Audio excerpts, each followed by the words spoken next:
तपाई यतिखेर हेर्दै हुनुहुन्छ त्रिशुली खबर टिभी। 24 घण्टा ताजा खबरको लागि हाम्रो च्यानललाई सब्स्क्राइब गर्नुहोला, नजिक रहेको बेल आइकन दबाई हामीसँग जोडिनुहोला। मनोनयन दर्ताको पहिलो दिन ठूला दल भागभण्डा मिलाउनै व्यस्त। कञ्चनपुरमा मिले माओवादी र समाजवादी, कांग्रेस एक्लै लड्ने। नेकपा एमाले गर्यो यस्तो घोषणा। आज मनोनयन दर्ताको अन्तिम दिन। ललितपुरमा पनि फुट्यो गठबन्धन। एकीकृत समाजवादी एक्लै चुनाव लड्ने। नेकपा एमालेलाई ठूलो फाइदा। एकीकृत समाजवादीको पत्ता साफ गर्ने ललितपुरका एमालेको निष्कर्ष। ओलीको गृहनगर दमकमा एमाले विरुद्ध राप्रपा सहितको गठबन्धन। बालुवाटार बैठकको कडा निर्देशन। बाँकी उम्मेदवारी फिर्ता लिनु। गठबन्धन बाहिर गएर तालमेल कुनै हालतमा नगर्नु। उता भरतपुर महानगरमा नेकपा एमाले र राजेन्द्र लिङदेलको राप्रपाबीच तालमेल। कतै जोड्दै नयाँ गठबन्धन, कतै फुट्दै गठबन्धन। कञ्चनपुरमा पनि खत्कियो सत्तारूढ गठबन्धन। कांग्रेसलाई छाडेर माओवादी र एकीकृत समाजवादी तालमेल गर्ने। आखिर किन छुट्दैछ, किन जोड्दैछ गठबन्धन? मेयरका आकांक्षी कांग्रेस नेतामाथि रामधुलाई भयो। दुई पक्षबीच निकै ठुलो झडप। एकजना गम्भीर घाइते, गालामा चड्कन। उम्मेद्वार मनोनयन दर्ताको आज अन्तिम दिन। प्रमुख दलहरूले उम्मेदवारी दर्ता गर्दै र भागभण्डा मिलाउन 5 दलका अध्यक्षबीच आज बैठक बस्दै सहमतिका लागि अधिकतम प्रयास गर्ने। आज मनोनयनको अन्तिम दिन, तर अझै दलहरूले टुङ्गाउन सकेनन् उम्मेद्वार। गठबन्धनमै खटपट। अब हेर्नुहोस् पूरा समाचार।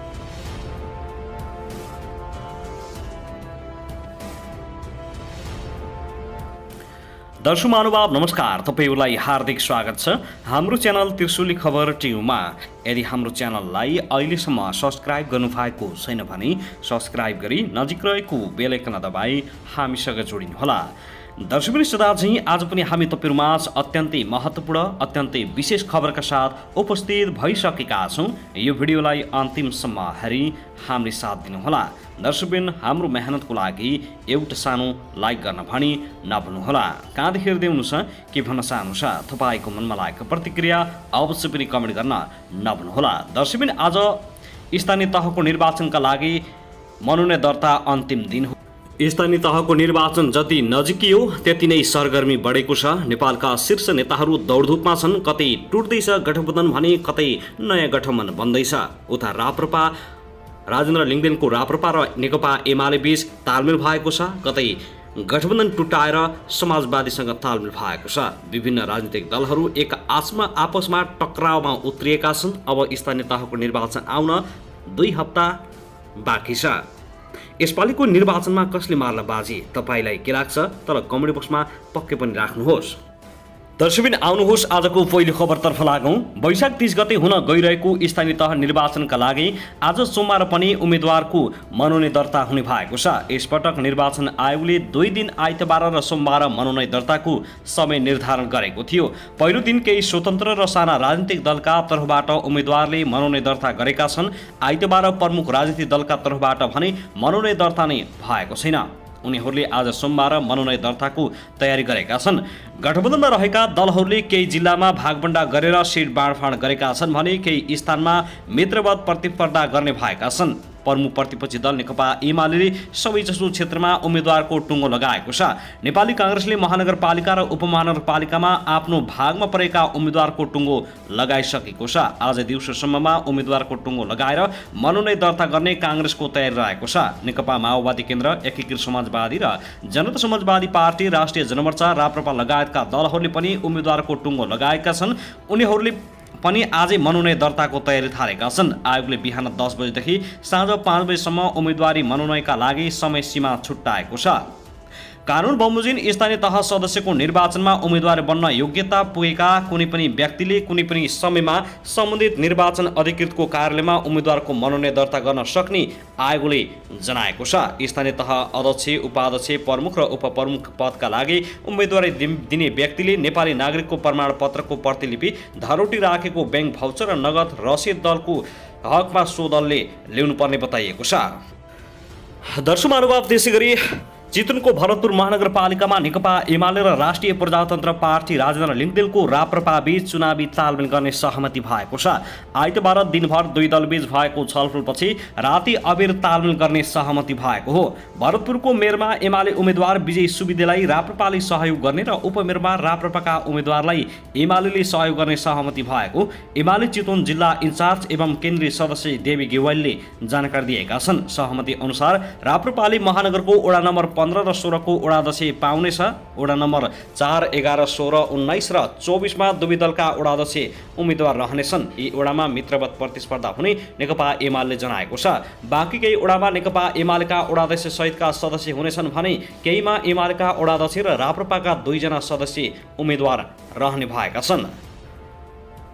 त्यसगरी यता भने सत्तारूढ गठबन्धनका शीर्ष नेताहरूबीच स्थानीय तह निर्वाचनमा चुनावी तालमेल भएको पालिकामा बाँकी उम्मेदवारी फिर्ता गराउने सहमति भएको छ। प्रधानमन्त्रीको सरकारी निवास बालुवाटारमा हिजो आइतबार साँझ बसेको गठबन्धनका शीर्ष नेताको बैठकमा गठबन्धनभित्रबाट बाँकी उम्मेदवारी परे फिर्ता गराउने निर्णय भएको हो। बैठकपछि सरकारका प्रवक्ता समेत रहेका सञ्चार मन्त्री ज्ञानेन्द्र बहादुर कार्कीले भने गठबन्धन दलबीच चुनावी तालमेल भएको ठाउँमा बाँकी उम्मेदवार दिने अवस्था भए फिर्ता गराउने सहमति भएको छ। चुनाव परिणाम सम्बन्धको पक्षमा पार्न 5 दलीय गठबन्धनको पार्टी पंक्तिलाई निर्देशन गरिने निर्णय भएको छ। गठबन्धन दलबीच चुनावी तालमेलका लागि सिट बाँडफाँड भएको पोखरा र भरतपुर महानगरपालिकामा नेपाली कांग्रेसका तर्फबाट बाँकी उम्मेदवारी दर्ता भएको छ। कांग्रेसबाट भरतपुर महानगरपालिकाको मेयरमा स्वतन्त्र उम्मेदवारी दिने जगन्नाथ पौडेलले घोषणा गरेका छन्।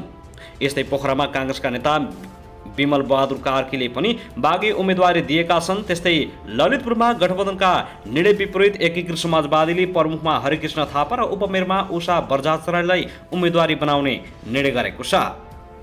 उम्मेदवारी दर्ता गरेकाहरूको फिर्ता गर्न लगाउने र तयारीमा रहेकाहरूलाई रोक्न लगाउने उनीहरूको भनाइ छ। त्यस्तै बैठकले आफ्नो निकायलाई गठबन्धनको भावना अनुसार अगाडि बढ्न निर्देशन दिने बैठकले निर्णय गरेको हो। साथै उम्मेदवारी दर्ता गर्दा गठबन्धन दलहरू मिलेर गर्ने निर्णय पनि गरिएको छ। केही जिल्लामा गठबन्धन दलबीच सहमति जुट्न नसकेर आपसी प्रतिस्पर्धामा उत्रिएको विषयमा पनि छलफल भएको उनले बताएका छन्।